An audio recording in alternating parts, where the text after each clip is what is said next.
sobre ele, para que ele torne a ver. Entregue uma mensagem para ele. Escute, diga a ele que ele é um vaso escolhido nas minhas mãos, e eu vou levantar ele para anunciar o meu nome entre os reis, entre as autoridades, entre os judeus e entre os gentios, e que ele vai até os confins da terra anunciar o meu nome.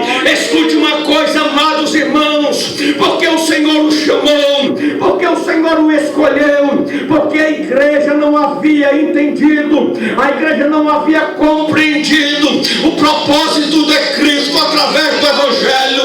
A igreja primitiva, ela começou a pregar o Evangelho. A primeira remessa de alma foi 3.000, a segunda remessa foi quase 5.000, aproximadamente 8.000 pessoas. E a Bíblia diz que a igreja começou a pregar somente para os judeus. Eles excluíam os gentios, aleluias, do Evangelho de Cristo. Tiago, que era que era mais zeloso, ele disse: olha, para que as pessoas aceitem a Cristo, o gentil tem que primeiro se tornar um judeu, e do judeu ao cristianismo. Isso foi quebrado pelo apóstolo Paulo em Atos capítulo de número 15, quando eles tiveram uma reunião e um concílio ali. Por isso o Senhor usou Saulo para incendiar a igreja e ela se espalhar, para que o Evangelho fosse propagado. Você vai observar isso quando Pedro tem a visão, quando ele está meditando na palavra e na oração, ele vê um lençol diante dele e todos os animais sobre o lençol.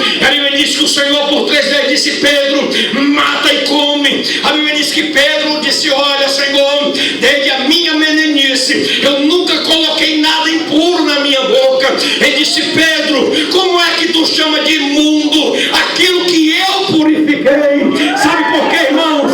O Espírito de Deus veio trazer o discernimento a Pedro. Disse: Pedro, eu não vim somente para os judeus, Pedro, eu vim também para os gentios. O Evangelho abrange todas as pessoas da face da terra. O meu nome, o meu sacrifício, ele veio para purificar todas as gentes de todas as nações. Queridos e amados irmãos, mas Pedro teve que reunir o colégio apostólico para se explicar diante desse acontecimento, porque Pedro foi confrontado, porque Pedro foi na casa de Cornélio. Mas a Bíblia diz que quando ele chega na casa de Cornélio, que ele